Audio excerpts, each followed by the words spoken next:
Olá, boa noite a todos. Sejam muito bem-vindos a mais um programa As Cartas do Evangelho, um estudo de todas as cartas do Novo Testamento e estamos atualmente estudando a Epístola aos Romanos, no seu capítulo 4. E olha que alegria para o meu coração. Olhem quem eu recebo hoje aqui para compartilhar comigo, né, os versículos que vamos estudar juntos na noite de hoje. Meu querido amigo Rafael Siqueira. Querido Rafael, seja muito bem-vindo ao programa As Cartas do Evangelho. Muito boa noite, meu querido João Rocha. Muito boa noite a todos aqueles que nos ouvem pelas mais variadas redes sociais, pela Rádio Espírita Esperança, o pessoal do IDEAC de Campos, TV7, Rai TV. Eu não vou citar todo mundo, porque eu posso cometer a indelicadeza de esquecer alguém. Cumprimento já aqueles que estão mandando as suas mensagens aqui pelos comentários, o pessoal do Grupo Espírita Amor e Caridade, a Maria das Graças Lazzarini, e todos aqueles que já nos acompanham. Eu deixo o meu abraço e os votos que Jesus nos envolva e nos mantenha na sua paz. Isso daí, muito bom. Bem, Rafael, no programa o anfitrião faz a prece inicial e o convidado faz a prece no final. E todo trabalho espírita precisa começar com uma oração, né? Então, oremos. Amigo Jesus, neste momento em que resgatamos os textos de Paulo, de João, de Pedro, de Tiago, que estejamos abertos, Jesus, para esta fecundação psíquica, de maneira que o texto não encante apenas os nossos olhos e o intelecto, mas que ele essencialmente nos traga a reflexão no campo do sentimento, de maneira que possamos, como sempre temos dito, endireitar as veredas do Senhor. Nos inspire, nos abençoe e seja conosco, Jesus, agora e sempre, que assim seja, graças a Deus. Muito bem. Epístola aos Romanos, né? Nós sempre contextualizamos antes de estudar os versículos, né? Bem, Roma é o império que domina o mundo à época de Paulo. E, portanto, é um império que se impõe pela força e, consequentemente, vai se organizando no decorrer do tempo, né, de maneira a dominar o mundo conhecido e levar os valores de Roma para este mundo conhecido. E é aí que a coisa começa a degringolar, porque a família romana vai perdendo os seus valores, né? Então, a sociedade romana começa a se corromper, se lança à luxúria, né? Fazem com que os fins justifiquem os meios, a vida se torna absolutamente banalizada, e os romances históricos nos trazem esse contexto, né? Então, quando Emmanuel nos fala de Paulo Estevão há 2000 anos, 50 anos depois, Ave Cristo, nós tomamos contato com esta sociedade carcomida nos seus valores, corrupta. E é para este cenário, são para os habitantes desta Roma, que Paulo dirige a sua pena, colocando o dedo na ferida, sendo cirúrgico, falando dessa queda de valores, não deixando de fora os religiosos, né? Então, a pena de Paulo vai fundo, vai descortinando o comportamento dos habitantes daquela época, e é nesse viés que nós pretendemos trazer para os dias atuais, dado que, se nós dizemos que nunca os textos das cartas são tão atuais, só é possível reconhecê-los na atualidade se compararmos o nosso comportamento com o que as cartas descrevem. tanto o comportamento enquanto indivíduos, como o comportamento como movimento religioso, né? E assim nós vamos, então, ler o capítulo 4 para concluirmos né, essa contextualização e depois vamos botar a lente nos versículos de 9 a 12. Então, capítulo 4, e nós usamos a Bíblia de Jerusalém como referência para os nossos estudos, né? E o capítulo 4 vai dizer assim: que diremos, pois, de Abraão, nosso progenitor segundo a carne? Ora, se Abraão foi justificado pelas obras, ele tem do que se gloriar, mas não perante Deus. Que diz com efeito a Escritura? Abraão creu em Deus e isso lhe foi levado em conta. Ora, a quem faz um trabalho, o salário não é considerado como gratificação, mas como um débito. A quem, ao invés, não trabalha, mas crê naquele que justifica o ímpio, é sua fé que é levada em conta de justiça. Como, aliás, também Davi proclama a bem-aventurança do homem a quem Deus credita a justiça independentemente das obras. Bem-aventurados aqueles cujas ofensas foram perdoadas e cujos pecados foram cobertos. Bem-aventurado o homem a quem o Senhor não leva em conta o pecado. Ora, esta bem-aventurança é somente para os circuncisos ou também para os incircuncisos? Dizemos, com efeito, que para Abraão a fé foi levada em conta de justiça. Mas como lhe foi levada em conta? Estando circuncidado ou quando ainda incircunciso? Não foi quando estava circuncidado, mas quando ainda era incircunciso, e recebeu o sinal da circuncisão como selo da justiça da fé que ele tinha quando incircunciso. Assim, ele se tornou o pai de todos aqueles que creem sem serem circuncidados, para que a eles também seja atribuída a justiça, e pai dos circuncisos, que não só receberam a circuncisão, mas que também seguem a trilha da fé que teve Abraão, nosso pai, quando ainda incircunciso.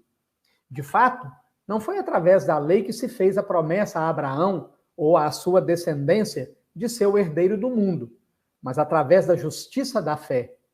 Porque, se os herdeiros fossem os da lei, a fé ficaria esvaziada e a promessa sem efeito.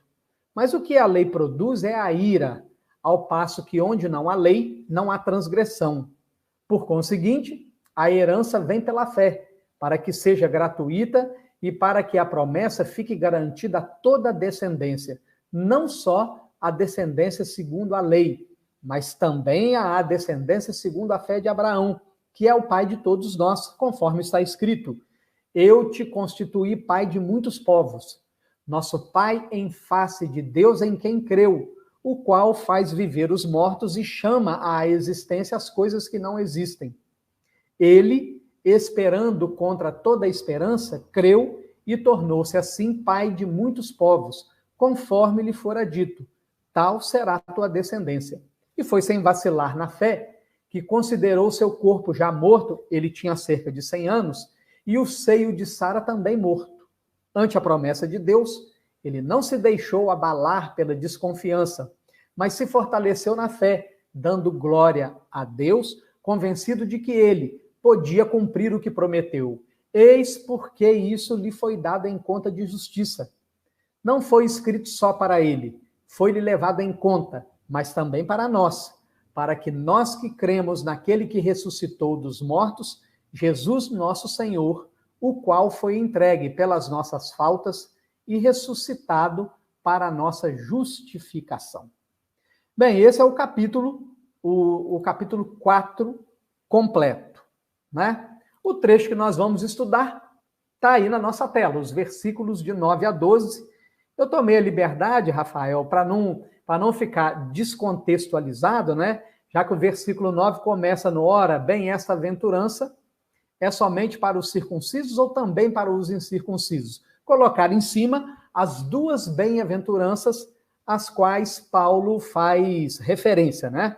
Então, os versículos de 9 a 12, em verdade, são: ora, essa bem-aventurança é somente para os circuncisos ou também para os incircuncisos? Dizemos com efeito que para Abraão a fé foi levada em conta de justiça. Mas como lhe foi levada em conta? Estando circuncidado ou quando ainda incircunciso? Não foi quando estava circuncidado, mas quando era incircunciso. E recebeu o sinal da circuncisão como selo da justiça da fé que ele tinha quando incircunciso. Assim, ele se tornou o pai de todos aqueles que creem, sem serem circuncidados, para que a eles também seja atribuída a justiça, e pai dos circuncisos, que não só receberam a circuncisão, mas que também seguem a trilha da fé que teve Abraão, nosso pai, quando ainda incircunciso. Amigo Rafael, primeiro destaque está aí na nossa tela, né? Ora, esta bem-aventurança é somente para os circuncisos ou também para os incircuncisos? O reino de Deus, Rafael, está apenas relegado aos privilegiados que os espíritas se acham? Ou o reino de Deus é para todos aqueles que, fora da caridade, não há salvação? Bom, eu te cumprimento mais uma vez, João, pela iniciativa de ler as cartas do Evangelho, que é um estudo que até então nós, os espíritas, achávamos que ficava em segundo plano. Porque muitos espíritas acham que estudar o espiritismo é pegar as 5 obras do Pentateuco espírita e ler e estudar. De fato, é importante. Nós devemos conhecer os fundamentos do espiritismo, devemos partir das bases kardecianas, mas quando nós abrimos o Evangelho segundo o Espiritismo, logo no capítulo 1, não vim destruir a lei. Essa é uma frase de Jesus. E a que lei Jesus se reporta? Ao Antigo Testamento. Ou seja, se Jesus não veio destruir o Antigo Testamento, é porque a doutrina de Jesus se baseia no Antigo Testamento. Ou seja, o Espiritismo é hoje a terceira revelação, como nós, os espíritas, conhecemos, porque partiu de Moisés, primeira revelação, teve sua continuidade em Jesus até chegar no Espiritismo. Muitas das comunicações espirituais, muitos dos nossos fundamentos, nós precisamos remontar às cartas, ao texto do Novo Testamento, ao texto do Antigo Testamento, para poder compreender. Feita essa breve contextualização, eu agora parto para circuncisão e incircuncisão. Quando vemos a palavra circuncisão, olha como a gente precisa conhecer o Velho Testamento para entender o Novo. A circuncisão é uma das 613 mitzvah, um dos 613 mandamentos da lei judaica. Todo menino judeu que nasce no seu 8º dia, ele deve submeter a uma, eu vou dizer cirurgia, na época não era cirurgia, porque hoje nós compreendemos cirurgia quando alguém toma uma anestesia e vai para uma sala cirúrgica, onde o cirurgião vai lá e tira a pele do prepúcio. Gente, eu vou dizer da forma mais técnica possível, o prepúcio do pênis. O que hoje é feito de uma forma medicinal, muitas vezes por higiene, muitas vezes porque aquele prepúcio não cede e pode ser foco de bactérias, na época dos hebreus era feito como uma forma de aliança do povo com Deus. Isso foi instituído pelo povo pós-Abraão, ou seja, para que todo menino dissesse, olha, eu sou judeu, eu tenho uma aliança com Jeová e eu quero seguir pelos caminhos das leis instituídas por Jeová. Aquele que não se circuncidasse não poderia se considerar judeu. E isso, ao longo da história, ganhou até algumas conotações que nós sabemos que na Segunda Guerra Mundial, muitas pessoas fugindo de Hitler, elas diziam, mas eu não sou judeu. E os chefes da Gestapo, os oficiais da Gestapo, às vezes valiam-se de levar as pessoas a determinados cômodos, pedir que elas abaixassem a sua roupa, porque o judeu nunca abriu mão de se circuncidar. Bom, ao longo dos séculos, até chegar em Jesus, os judeus cumpriam isso rigorosamente, e de fato cumprem até hoje. Quando chegamos em Paulo, houve ali esse que foi o apóstolo dos gentios ou da gentilidade, ele começou a questionar essa questão da circuncisão. E houve até uma pequena ruptura no colégio apostólico, ruptura inicial. Porque Paulo, ele defendia que a circuncisão era uma espécie de rito, uma espécie de dogma, que para você ser cristão, que para você aceitar o Deus que enviou Jesus como uma proposta viva de redenção, você não precisava de um sinal exterior.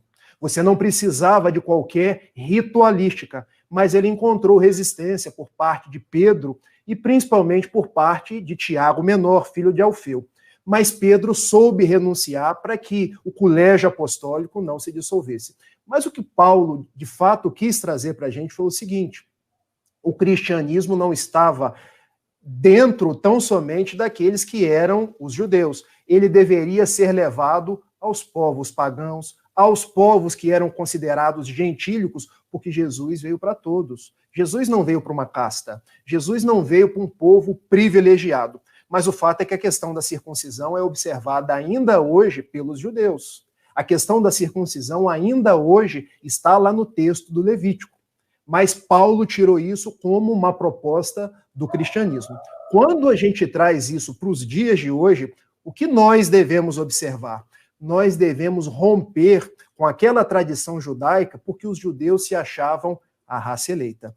Nós somos os filhos de Deus, nós somos o povo escolhido, e tudo que está fora dos nossos muros, e tudo que está fora das nossas crenças, não tem pacto com Deus. Ou seja, é uma raça que merece ser proscrita, é uma raça que merece ser marginalizada. Então a leitura que nós devemos fazer nos dias de hoje é a seguinte: será que nós espíritas ainda estamos construindo tais muros, tais divisões? Será que nós que hoje nos consideramos os suprassumos da religião, porque acreditamos na reencarnação, acreditamos na imortalidade da alma, temos certeza da bondade de Deus, das leis morais, e julgamos que aqueles que não se encontram no mesmo credo espírita que o nosso estão numa condição inferiorizada, uma condição de pior crença que a nossa? Então, essa é o espírito que nós tiramos da letra. Porque ao ler os textos das cartas do Antigo Testamento, nós precisamos ir nos simbolismos, nas metáforas. Porque quando a gente se atém somente às letras, por que hoje eu ficar buscando saber se era preciso ou não circuncidar? É lógico que não era preciso. É lógico que Jesus veio para todos. É lógico que a sua mensagem era para judeus e pagãos. Mas quando a gente traz para os dias de hoje, será que nós, meu amigo João, não continuamos construindo muros ao invés de construir pontes? Será que nós ainda não nos dividimos? Porque, vejam, o que se considera católico acha que a sua crença é melhor do que a crença protestante. O que se considera protestante acha que a sua crença é melhor do que aquele que é ateu. E nós, muitas vezes espíritas, nos valemos de uma incorreta interpretação de uma frase de Leon Denis, num livro notável chamado Síntese Doutrinária e Prática do Espiritismo, quando Leon Denis nos diz que o Espiritismo não era a religião do futuro, mas representava o futuro das religiões. Leon Denis não quis dizer que todos no futuro seriam espíritas. Observem isso. As pessoas não serão espíritas no futuro. Cada um continuará com a sua subjetividade, com a sua idiosincrasia. Os espíritos, quando desencarnam, não se tornam espíritas. Cada um continua com as suas crenças. O que Leon Denis quis dizer para nós é que no futuro as pessoas tenderiam para o ideal da imortalidade, para a visualização da reencarnação como terapêutica do amor e da justiça de Deus. Que nós passaríamos a nos olhar como irmãos, ao invés de nos olhar como adversários. Então a proposta é: Jesus veio para os circuncisos e os incircuncisos. E o Espiritismo é hoje a nossa proposta, não de nos julgar melhor, porque senão a gente volta nas antigas discussões, na antiga construção do Muro de Babel, na antiga crença de achar que eu sou raça eleita e o que não pensa igual a mim é raça pagã, é raça proscrita, para que nós aprendamos a viver a fraternidade, o respeito, a tolerância e buscar em Paulo a essência da construção do amor, a essência da construção da paz e da vivência do Cristo vivo, não na exterioridade, mas na nossa interioridade. Muito bom, Rafael. Rafael, você foi brilhante na sua fala e abriu um campo aqui que você já disparou um monte de associações aqui na minha mente. Muito bem. Considerando que, além de lei sanitária e de identificação, a circuncisão também era uma espécie de um batismo, não é? Que todo circunciso era considerado judeu e, consequentemente, adotava a Torá como código de conduta ético-moral. Não é?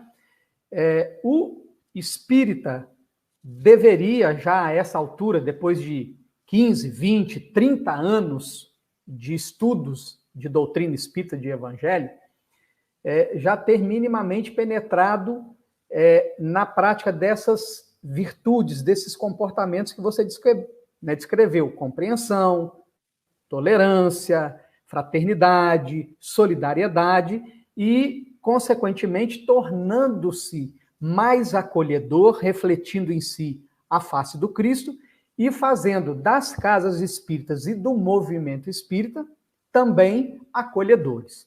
No entanto, meu amigo Rafael, a questão política, né, que dividiu a sociedade brasileira ao meio, chegou não apenas aos lares dos espíritas, mas também à casa espírita, expondo, na verdade, que essa prática de acolhimento, de compreensão e de tolerância, né, era uma prática superficial para muitos, lógico que não para todos, né? Então, demonstrando, na verdade, esse grande racha. Te pergunto, meu amigo Rafael, o quão próximos nós estamos, de fato, do Evangelho de Jesus enquanto espíritas e enquanto movimento espírita? Ou nós espíritas e o movimento espírita estamos mais para os fariseus na sua hipocrisia, que Jesus alerta os discípulos sobre o fermento dos fariseus? Meu amigo João Rocha, eu me pego pensando sobre essas questões todos os dias, porque quando eu olho no espelho, eu pergunto: que espírita o Rafael quer ser? Eu quero voltar aos atavismos das religiões tradicionais, onde eu acho que eu sou melhor, a forma de eu pensar é a melhor e continuar fazendo as divisões, ou eu quero olhar para o outro ser humano como um irmão, como uma fraternidade? Porque, veja, nós continuamos repisando aquela mesma fala de Jesus lá no Evangelho de Mateus, quando ele, remontando ao profeta Isaías, ele dizia assim: essa raça ainda me prega com os lábios, mas mantém o coração distante de mim. Porque o nosso compromisso com Jesus não é um compromisso de crença, é um compromisso de conduta. Mas nós ainda estamos vinculados à crença. E a crença nos divide, porque eu acho que a minha crença é melhor do que a sua. Porque eu acho que o meu jeito de pensar é melhor do que o seu. Porque eu acho que o meu jeito de fazer as coisas é melhor do que o seu. Em verdade, meu amigo João Rocha, e quando eu falo isso, eu não falo para as outras pessoas, eu falo para mim. As primeiras orelhas, ouvidos que ouvem são sempre os meus. As pessoas não se dão conta que quando um palestrante fala, olha os ouvidos que estão em primeiro lugar ouvindo, são os meus. Nós ainda continuamos tendo ovelhas bondosas na fala, dentro da casa espírita, dando abraços, dando aquele, ô querido amigo, quanto tempo, mas na nossa interioridade, no Facebook, nas redes sociais, na hora da convivência, nós somos os lobos rapaces. E eu quero me valer de alguns conceitos da psicologia, porque eu sei que você aí é um mestre da psicologia, alguém que decanta a psicologia de Joana de Ângeles. Nós temos a nossa parte sombria, que a gente muitas vezes nega ou quer projetar nas outras pessoas. Então essa parte sombria nossa ainda é de lobo rapace. O que a gente quer parecer é que a gente é bondoso. Qual é a proposta? Deixar de querer parecer, conhecer a minha intimidade, conhecer os meus vícios e ir transformando a minha intimidade. Porque hoje parece que os espíritas deixaram de querer se transformar para querer transformar as outras pessoas. Aí a gente começa a brigar, porque a gente briga por política, a gente briga por time de futebol, a gente briga por orientação sexual, a gente briga por tudo. E Jesus, quando nos diz, lá no Evangelho de João, capítulo 15, versículo 12, o meu mandamento é este, que vocês vos amem como eu vos tenho amado. Então eu tomo como divisa para a minha vida o seguinte, capítulo 17 do Evangelho segundo o Espiritismo, item 4. Ser espírita é um convite a vencer as más tendências, as más inclinações. não um convite a ficar guerreando com as outras pessoas. Porque hoje as pessoas querem guerrear quem é mais bonito, se é o Bolsonaro ou se é o Lula, quem está correto, se é a esquerda ou se é a direita. Eu sou de um tempo, de uma proposta religiosa, onde o nosso mito era Jesus, onde o nosso modo de agir era o Evangelho, onde a máxima da nossa vida era a máxima do amor. Essa questão de esquerda, de direita, são construções humanas, porque a nossa real construção deve ser a construção do alto. Porque tudo que é bom vem do alto. Os homens é que vão corrompendo as lições do alto de acordo com a sua subjetividade. Meu amigo, eu não estou dizendo que a gente vai se tornar igual. Nós continuamos tendo a nossa subjetividade. Uns vão votar na direita, outros vão votar na esquerda, uns vão torcer para o Flamengo, outros vão torcer para o Botafogo, uns vão ter determinada orientação, outros vão ter outra, e essa é a beleza da vida. Imagine se nos canteiros do mundo nós tivéssemos apenas rosas. Faltariam os crisântemos, faltariam os cravos. A nossa beleza está na pluralidade. Mas nós temos que ter a nossa centralidade, Jesus. E Jesus nos pede tolerância, nos pede respeito, nos pede amor. Eu, quando olhar para o João Rocha, eu não vou procurar saber, porque as pessoas hoje, quando querem conhecer uma pessoa, para que time que ele torce? Qual a orientação sexual dele? Em quem que ele vota? Não, eu quando vou conhecer o João Rocha é meu amigo. É aquele amigo que eu vi a palestra dele, pequenino, lá no Paz e Harmonia. O João Rocha, para mim, é um ser humano, independente das suas opiniões. E é isso que vale. Jesus conta 3 parábolas no capítulo 15 do Evangelho de Lucas. A primeira parábola da dracma perdida, a segunda da ovelha que se perdeu e a terceira do filho pródigo. Nós damos pouco valor a essas parábolas. Porque, vejam, eu quero pegar uma delas, que é a da ovelha perdida. Uma se perdeu. Ele deixou as 99, foi buscar aquela que se perdeu. Para Jesus não importa se a ovelha é de esquerda ou de direita. Se a ovelha é protestante ou é judia. Se a ovelha é homo ou heterossexual, ou se a ovelha é ateia. Jesus vai buscar, coloca no ombro e traz. Quem cria as divisões somos nós. Quem cria os preconceitos somos nós. Quem fica com essa coisa, é circuncisado ou não é circuncidado? Jesus não olha se circuncidou ou não, se batizou ou não, mas olha, está amando? Está cumprindo os meus propósitos? A visão de Jesus é diferente da nossa visão. Amigo Rafael, você nos levou ao segundo destaque, ou ao segundo bloco do texto. Porque, veja bem, o segundo bloco vai dizer assim: dizemos com efeito que para Abraão a fé é levada em conta de justiça. Mas como lhe foi levada em conta? Estando circuncidado ou quando estava incircunciso? Não foi quando estava circuncidado, mas quando ainda era incircunciso. E aí, para quem não conhece bem a história de Abraão, né, Deus pede a ele um sacrifício, né, o sacrifício do próprio filho. E o que Abraão faz? Em confiança,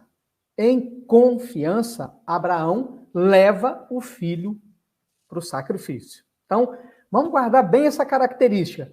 Abraão é considerado o pai da crença porque ele confiou irrestritamente em Deus. E por isso que o seu raciocínio, Rafael, nos levou a essa segunda parte. Ou seja, nós somos espíritas, estudamos os textos, né? E o espírita, Rafael, não pode dizer assim, ó, não, tem uma parábola aqui que eu não entendi, porque os espíritos vão lá e explicaram a parábola detalhadamente para nós. Não bastando a explicação dos espíritos, Kardec vem e tece comentários, amplia os esclarecimentos, né? Kardec vai explicar na Gênese os milagres de Jesus. Então, ou seja, o espírita não pode dizer que não conhece. Em verdade, meu amigo Rafael, nós, enquanto espíritas e movimentos espíritas, não temos praticado o fora da caridade, não há salvação, por não confiarmos ainda nas promessas de Jesus? Bom, a sua pergunta nos dá margem a muitas respostas. Eu vejo aqui que já são colocadas perguntas aqui nos nossos comentários também. Você pode repetir, João, a pergunta? Eu vou repetir. Nós não temos praticado o evangelho, porque, na verdade, ainda não confiamos como Abraão confia em Deus nas promessas de Jesus e da doutrina espírita? Vamos lá. Vamos fazer uma etimologia do que seria a palavra fé. Porque o que é ter fé, meu amigo João? Muitas pessoas acham que ter fé é simplesmente acreditar. Mas acreditar é um juízo mais perfunctório, mais superficial. Porque acreditar, eu posso acreditar em várias coisas. As crenças partem do meu grau de subjetividade. Confiar é um juízo mais profundo. É quando eu me entrego a alguém, me entrego a algum propósito. Não por outra razão, existe um livro da benfeitora Joana de Ângeles, Entrega-te a Deus. Quando a gente vai na palavra fé e busca a etimologia dela, a gente remonta ao hebraico emuná. E depois a gente chega no grego pistes, até chegar no latim fides, para chegar no nosso fé em português. E a palavra que vem de todas essas traduções etimológicas não é acreditar, é confiar. Então, em verdade, o que Abraão fez foi confiar na providência divina.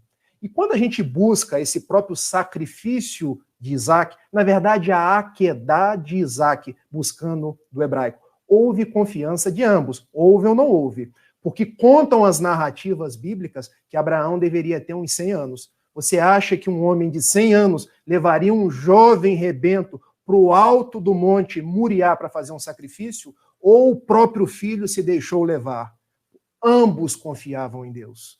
Ambos se entregavam a Deus. Porque a gente pensa só na confiança de Abraão, mas ambos confiaram. Então nos falta hoje em dia essa confiança irrestrita em Deus. Aquela confiança de achar, não cai uma folha de uma árvore sem que seja da vontade do Criador.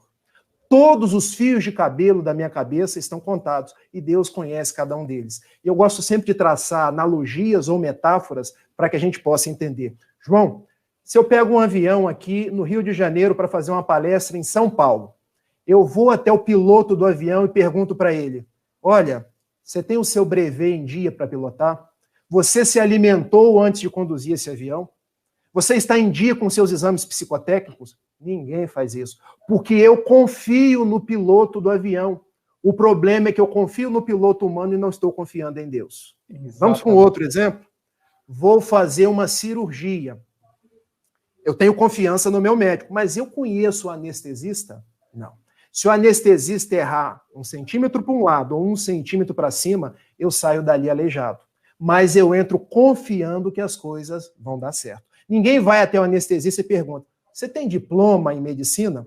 Você está em condições, você dormiu na noite passada para me dar essa anestesia? Eu me entrego nas mãos do anestesista. Ou seja, eu estou me entregando nas mãos de um médico humano e não estou me entregando na mão de Jesus, que é o médico das almas. Eu vou dar um terceiro exemplo. Quando, João, aí em Porciúncula ou aí em Tombo, você quer comer aquele pão com mortadela. Eu estou falando igual o pessoal daí fala. Aquele cafezinho, aquele pão com manteiga e mortandela. Você vai até a padaria conversar com o padeiro.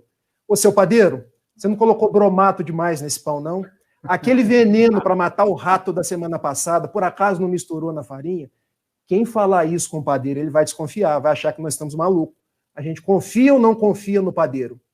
Nós estamos confiando em homens do mundo e estamos deixando de confiar em Deus. Qual é a proposta para os dias de hoje? Nós nos entregarmos a Jesus e passarmos a agir conforme a vontade dele, porque aí cessam os medos, cessam as desconfianças, nos dar mais leveza, mais serenidade, mais esperança para seguir em frente. Porque o que nós vemos hoje, em dias de pandemia, em dias de recolhimento social, é que a fé do cristão está sossobrando, está vacilando. Parece aquela fé, lembra da tempestade que foi acalmada? Porque Jesus estava na popa, na proa, na parte de trás do barco, e ainda recostado, conforme a tradição de Haroldo Dutra Dias, em algo, talvez uma almofada, talvez algo que ele pudesse dormir. E todos, mas o barco vai afundar, a tempestade está forte. Quando eles vão até Jesus, homens de pouca fé. Até quando estarei convosco? E ele se levantou e a tempestade se acalmou. Então, em verdade, quando a gente se entrega a Jesus, como se entregaram os mártires da antiga Roma, como se entregaram os grandes trabalhadores do bem, cessam os grandes temores e nascem as esperanças vindouras. A gente passa a ter mais paz, mais alegria e passa a ter o entendimento da proposta do Evangelho segundo o Espiritismo, capítulo 15. Fora da caridade não há salvação. Porque eu sei que caridade é o meu compromisso com Jesus. Enquanto eu sou caridoso, eu estou confiando na providência de Deus e na ação de Jesus nos meus dias. E aí eu vou fazer uma pergunta agora ao estudante de psicologia, posso? Claro. Vamos lá. Muito bem, Rafael. A sua remontagem à etimologia da palavra foi bastante esclarecedora. E a gente percebe, então, que há uma confusão. Ou talvez uma intenção. Né? Quando fé é muito entendida como a questão de acreditar. E a questão da confiança, acreditar, intelecto. E a confiança, sentimento. Né? Exatamente. Então, ou seja, nós acreditamos com o cérebro, mas não sentimos com o coração. Psicólogo espírita Rafael, por que essa defesa que o espírita tem para o sentir? Quando a gente vai no Evangelho segundo o Espiritismo, lá no capítulo 17, o homem de bem. O homem de bem é aquele que cumpre a lei de justiça, de amor e de caridade. Do item 3, a gente vai para o item 4. Quando Kardec coloca que, uma vez entendida, mas sobretudo sentida a proposta de nos tornar o homem de bem, é satisfatório para que a gente seja um bom espírita e um homem de bem. Porque nós temos as nossas resistências.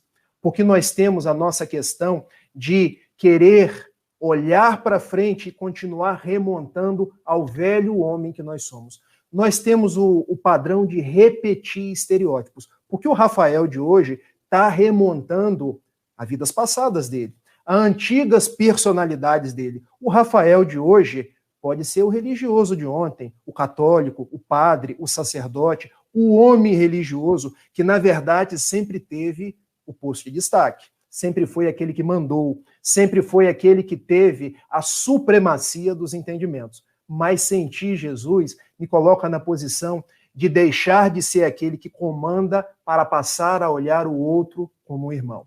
Passar a viver Jesus na intimidade, quando eu não serei muitas vezes notado, não serei aplaudido. Porque muita gente hoje quer falar de Jesus para ganhar likes nas redes sociais, para ganhar aplausos nas tribunas espíritas. Veja, o que ainda reproduz em nós é um ego inflamado.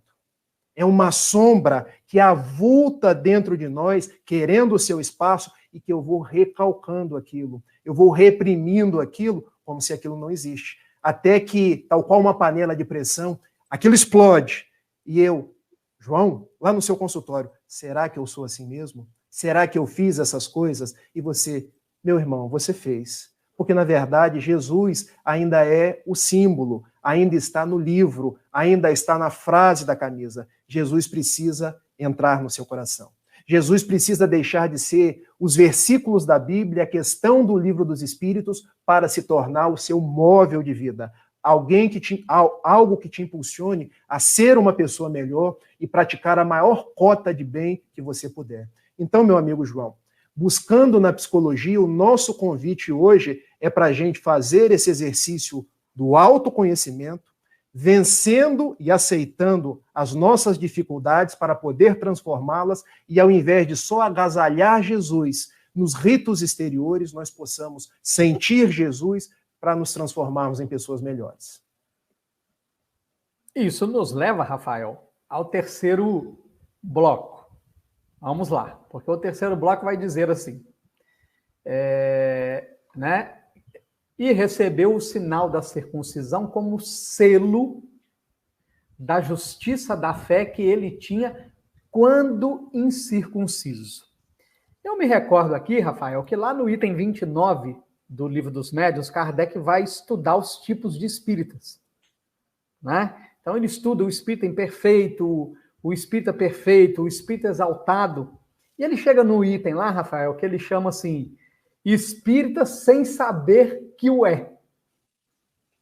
Que são aqueles indivíduos que praticam a caridade, que são compreensivos no trato social, são naturalmente tolerantes. E aí, Rafael, a pergunta que não quer calar é, nós fomos chamados, né? Você citou aí o capítulo 15 do Evangelho de João, versículo 12, lá no versículo 17, Jesus vai dizer assim, não fostes vós quem me escolhestes, fui eu quem vos escolhi. Não vos chamo mais servos, porque o servo não conhece a vontade do seu Senhor. Vos chamo amigos, porque tudo que ouvi do meu Pai eu dei a conhecer a vocês. Então, nós estamos nessa condição, na condição de termos sido escolhidos por Jesus para as fileiras do Consolador prometido, né? Estamos em pleno período de transição planetária para testemunhar o Evangelho de Jesus. Pergunta, meu amigo Rafael, nós temos nos testemunhado ou estamos testemunhando o Evangelho de Jesus? João, as suas perguntas dão margem assim a gente mergulhar e dar respostas compridas. Se eu estiver me prolongando, você me corta. Vontade. Existe em nós ainda aquilo que a gente chama na casa espírita de homem velho. Então, de fato, a gente ainda nos tem mais testemunhado do que testemunhar Jesus. Existe uma lição do benfeitor Emmanuel, 101 do livro Pão Nosso. Ante os nossos anseios de luz, há milênios de trevas. Então é verdade isso que está acontecendo. Mas nós estamos num caminho. Jesus conhece a cada um de nós. Conhece as nossas misérias, conhece as nossas fraquezas e nos soergue. Então, em verdade, ele sabe dessas nossas dificuldades, desses nossos conteúdos viciosos, mas está a cada dia nos chamando a ser testemunhos da verdade. E verdade aqui não é verdade vinda de homens. Verdade aqui é a verdade externada pelo Cristo, a verdade do amor, a verdade do perdão, a verdade do desapego aos bens materiais, a verdade da renúncia à hipocrisia, a verdade do serviço ao bem, para que a gente possa, de fato, estar com ele como os trabalhadores da última hora. Mas a gente, no mundo ainda, ao invés de testemunhar Jesus, a gente tem nos testemunhados, porque a gente tem uma necessidade de nos sentir completos, nos sentir aplaudidos, nos sentir reverenciados. Ao invés da gente ir até as pessoas, a gente quer que as pessoas venham até nós. Ao invés de poder trabalhar para as pessoas, a gente quer nos valer das pessoas para a nossa projeção. Mas estamos num caminho e o Evangelho nos convida, nesses dias de transição, a ressignificar os nossos passos, a fazer aquele trabalho do autoconhecimento, partindo da autoaceitação, porque nós precisamos nos conhecer, nos aceitar, para depois transformar aquele conteúdo em nós que precisa ser modificado. E eu busco exemplo no próprio Paulo, sabe, João Rocha? Porque, vejam, quem era Paulo? Paulo era Saulo. O que quer dizer Saulo em hebraico? Orgulhoso. Será que nós não somos os orgulhosos dos dias de hoje? Os fariseus dos dias de hoje? Os hipócritas dos dias de hoje? Mas Saulo transformou-se em Paulo, que em latim quer dizer pequeno. Transição planetária é exatamente isso. Deixar de pensar em transição do mundo para pensar em transição pessoal, onde nós, à afeição do apóstolo da gentilidade, deixaremos de ser orgulhosos, Saulo, para ser Paulo, pequenos. Mas para isso, nós precisaremos mudar o dial. O que é mudar o dial? Paulo pegou a força que ele utilizava para matar, para perseguir cristãos, e passou a utilizar em sentido inverso, para amar, para dar-se em holocaustos, para receber as pedradas e permanecer vígio, firme na fé, cantando Jesus, cantando as bem-aventuranças, e mesmo no final dos seus dias, quando depôs a sua cabeça em Roma, para quem ele escreveu, para Áquila, para Prisca, para Timóteo, para Tito, para Erasto, ele cumpra o seu dever, porque eu já cumpri o meu. Então a nossa tarefa de cristão no mundo é cumprir o nosso dever. Se vamos receber dedo em riste, se vamos receber pedradas, se vamos receber acusações, se vamos ser chamados de pessoas que estão contra o evangelho, o nosso compromisso é com Jesus. Porque Paulo recebeu admoestações de pessoas que eram muito próximas, inclusive do grande amigo Sadoc, mas ele prosseguiu, mudou o dial da sua vida e conseguiu a transformação pessoal que lhe era possível, ajudando a que o cristianismo daqueles tempos chegasse até hoje, em cada um de nós, na feição do Espiritismo, que nos esclarece e que nos consola. Amigo Rafael, o último bloco vai botar o dedo numa ferida. Vamos lá. Olha bem, o texto diz assim: assim, ele, ou seja, Abraão, se tornou pai de todos aqueles que creem, sem serem circuncidados, para que a eles também seja atribuída a justiça, e pai dos circuncisos, que não só receberam a circuncisão, mas que também seguem a trilha da fé que teve Abraão, nosso pai, quando ainda incircunciso. Bem, o que o texto nos fala, amigo Rafael? Abraão tornou-se uma referência, né? Diante da confiança manifestada, ele se tornou uma referência, né? Os espíritas, amigo Rafael, é muito interessante perceber esse movimento. Quando alguém que não é espírita, por exemplo, assiste um filme, ou assiste uma novela, ou ouve alguém contar de um fenômeno, alguma coisa, e aquilo provoca nele uma dúvida, ou uma lembrança, alguma coisa qualquer, ele não vai à casa espírita para sanar sua dúvida, ele não vai na livraria do Centro Espírita, na Federação Espírita Brasileira, compra as obras básicas, estuda para tirar sua dúvida. Ele procura um espírita. O que nos leva à conclusão óbvia de que o espírita é a face da doutrina espírita hoje no planeta Terra. E como Emmanuel diz que o espiritismo é o cristianismo redivivo, então não é apenas a face da doutrina espírita, a proposta é também ser a face do Cristo. Ora, se Abraão é uma referência de fé, nós espíritas, amigo Rafael, e o movimento espírita atual tem sido uma referência da verdadeira caridade? Nós temos levado a face de Jesus no acolhimento àqueles que realmente necessitam? Cada pergunta que você tem me feito, eu tenho buscado a inspiração dos benfeitores espirituais, eu peço a Francisco de Assis, eu peço ao meu benfeitor espiritual, para que eu não dê uma resposta que possa fugir dos conteúdos de Kardec e de Jesus, mas ao mesmo tempo eu possa falar algo que seja assertivo ao coração. E eu estou recebendo aqui a sugestão, meu amigo João Rocha, de que o problema não está no espiritismo, o problema está nas pessoas do movimento espírita. Então a gente tem que aprender a diferenciar o que é o espiritismo, doutrina dos espíritos. Quando a gente abre o Evangelho segundo o Espiritismo no prefácio, eis que os espíritos, que são as vozes do céu, tal qual estrelas cintilantes, vêm dissipar as trevas e restaurar a verdade.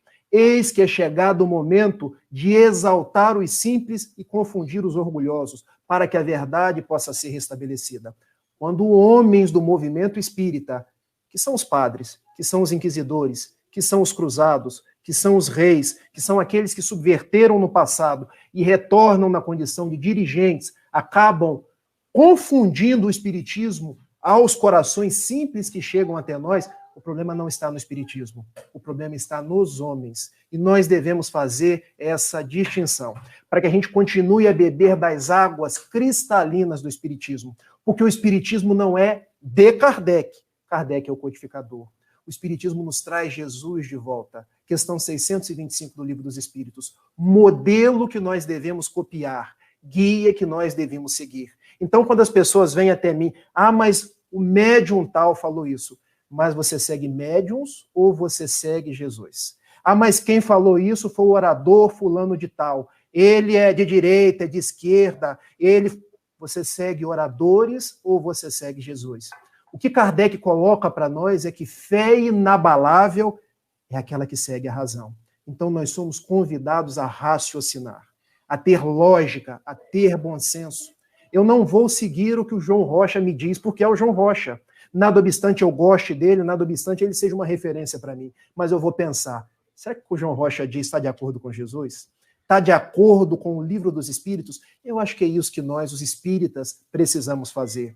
Porque se Abraão se tornou uma referência para o judaísmo, quando a gente busca o passado de Abraão, ele era alguém que renunciou a ser um vendedor de imagens. Mas ele teve muitos erros, a começar que ele teve 2 mulheres, ele teve um filho com uma escrava, ele permitiu que o filho dele, Ismael, fugisse dele, ou seja, ele foi um pai que não agiu da melhor forma. Então, o próprio Abraão, ele teve os seus erros de personalidade, para que nós saibamos que as nossas referências estão no Cristo. Os nossos benfeitores espirituais, quando são elevados, quando são sérios, eles brilham Jesus, tal qual João Batista. É preciso que eu diminua para que ele cresça. Então, se o que está crescendo é a personalidade do médium, do orador, do dirigente, seja ele o presidente de federativa ou quem quer que seja, isso é personalismo. A mensagem de Jesus é a mensagem da humildade, é a mensagem da simplicidade, é a mensagem do olho no olho, é a mensagem do abraço, é a mensagem do socorro, é a mensagem que um grande filósofo francês, um grande membro da Igreja Católica, uma vez disse, Teilhard de Chardin, para o alto tudo converge. Se estamos divergindo tanto, é porque ainda somos muito imperfeitos. Mas a graça de Deus, e graça que eu não estou dizendo que nós seremos justificados pela fé, porque a leitura dos textos sagrados, isso é um midrash. Midrash buscando da leitura hebraica, Midrash pode ser a interpretação dos textos sagrados, mas é igualmente uma forma de interpretação do colar de pérolas, onde eu, para entender o colar, eu preciso juntar as pérolas. Paulo não disse que a nossa fé nos reabilitaria, mas a fé que precisa de obras, que precisa de modificação. Porque o texto de Romanos precisa ser interpretado dentro do colar com o texto de Tiago. 2,17, 2,26. A fé sem obras, ela é uma fé morta. Então eu estou no mundo não para seguir homens, não para seguir mitos, mas para seguir Jesus. Porque quando Jesus faz morada em mim, eu construo a minha casa no terreno rochoso. Vêm os ventos, vêm as tempestades e eu não sou sóbrio. Mas quando eu ainda estou, você é circunciso ou é incircunciso? Para saber se eu vou gostar ou não. Você vota na direita ou vota na esquerda, para saber se eu vou gostar ou não. Você é homo ou heterossexual, para saber se eu vou gostar ou não. Eu estou construindo a minha casa no terreno arenoso, no terreno movediço. Vêm os ventos, vêm as tempestades, vem a transição planetária. Pergunta que eu devo me fazer, será que eu estou em condições de ir ou de ser chamado para um planeta que eu estou mais de acordo com ele? Porque se eu estou brigando tanto e a Terra vai se regenerar, será que o meu lugar é de fato aqui? Será que o meu lugar é num planeta da paz? Porque Jesus disse no Sermão da Montanha, bem-aventurados os mansos, porque herdarão a terra. Será que eu sou manso ou eu trago a justiça nos olhos? Porque a justiça de Deus é a justiça da reencarnação, é a justiça da lei de causa e efeito. Quando eu faço justiça com as próprias mãos, justiça do Facebook, porque hoje a gente quer fazer justiça no Facebook, nas redes sociais, desandando personalidades, criando fake news para poder prevalecer a minha vontade. Aí eu me torno justiceiro, porque Jesus acolheu a mulher adúltera. Jesus foi crucificado no meio de 2 ladrões, Dimas e Giestas, e ainda disse a Dimas, ainda hoje estarás comigo no reino dos céus. Jesus sentou-se na mesa de um publicano, mas nós, adúltera, não serve. Ladrão, vamos linchar. Cobrador de impostos, esse é impuro. Então a gente faz as divisões que Jesus não fez. E a gente tem deixado de amar como Jesus amou. Então, se vocês me perguntassem o que é ser cristão, amar de verdade. Amar com o propósito de renovação. E quando o Espiritismo veio decodificar a mensagem de Jesus, ela foi: amor é caridade. Porque amor vem do grego e tem várias palavras. Tem eros, tem filos, tem o ágape, mas Allan Kardec quis trazer uma, para que condensasse todas e nós não perdêssemos o fanal, ser caridoso. Porque quando somos caridosos, nós vamos vencendo a nossa sombra, o homem velho, para nos fazer luz. Ô, meu amigo Rafael, que beleza, né? Enquanto você falava, Rafael, eu pensava comigo assim, o Sermão da Montanha, ele é a descrição de um perfil psicológico, né? Jesus está dando características ali, humildade, mansuetude, resignação, justiça, misericórdia, né? Ele está traçando um perfil psicológico, ele está dizendo, ó, a felicidade é nessa direção aqui, né? Nós temos rebeldemente resistido a esse convite para esse perfil, né, psicológico que Jesus indica no Sermão da Montanha, e carregando em nós uma ilusão, meu amigo Rafael, que mesmo sem nos aproximar desse perfil, nós vamos adentrar o reino de Deus, não é?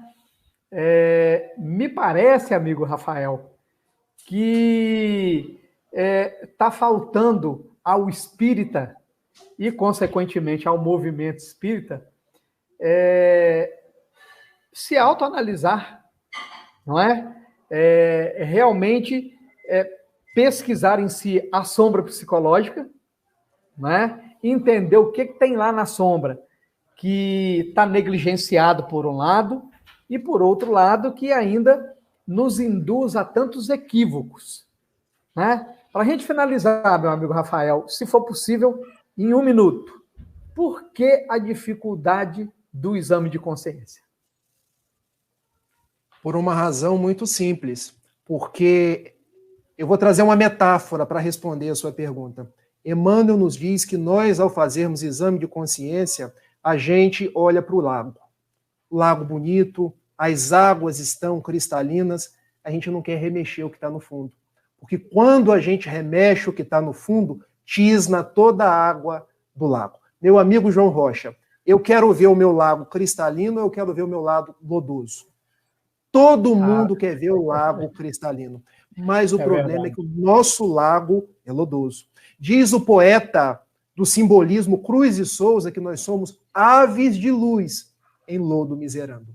Então nós precisamos remexer aquele lodo, porque a gente só consegue transformar o que a gente conhece. Se a gente não conhece aquilo, você como um psicanalista sabe que volta na forma de um xiste, de um ato falho, de um sonho ou de um sintoma. Quantas pessoas sofrendo de doenças psicossomáticas? Quantas pessoas andando neurotizadas pelo mundo? Por quê? Negligenciaram o lodo do fundo e agora se tornaram refém de si mesmas. Então, se eu sou cristão, se eu conheço o João Rocha, se eu sou palestrante espírita, palestrante espírita não pode ter lodo, não. Passista não pode ter lodo, não.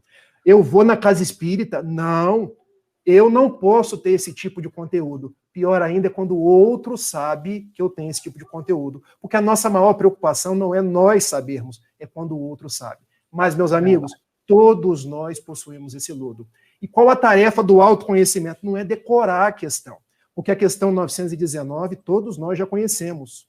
Qual o meio prático mais eficaz de ser feliz e de renunciar ao mal? Conhecer a si mesmo. Conhecer a si mesmo é pegar aquele graveto, ir no lago cristalino e ter a coragem, persistência e ter a audácia de remexer. Vai encontrar vaidade? Vai. Vai encontrar impaciência? Vai. Vai encontrar luxúria? Vai. Diz André Luiz que nós temos luxúria, que nós temos ânsia de poder, que nós temos ânsia de dominação, mas é encontrando isso tudo que eu tenho a possibilidade de transformar. Não é negar. Porque quando a gente nega, a gente recalca mais uma vez. É transformar. Porque é essa transformação, sem autocobrança, sem pieguismo, com Jesus, que nós vamos nos libertar. E efetivamente ser verdadeiros cristãos. Passei de 1 minuto.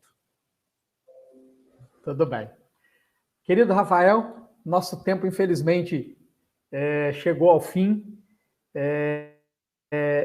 Minha gratidão enorme por você ter acolhido o nosso convite, por ter trazido as suas reflexões para nós essa noite.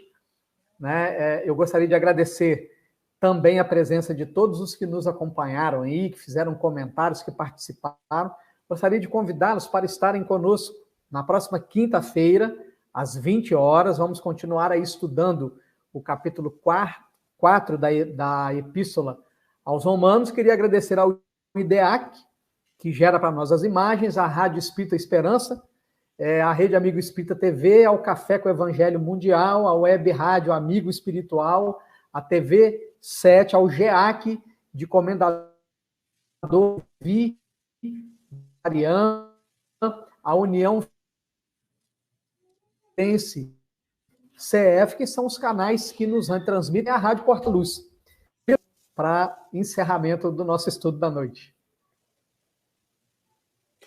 Vamos lá.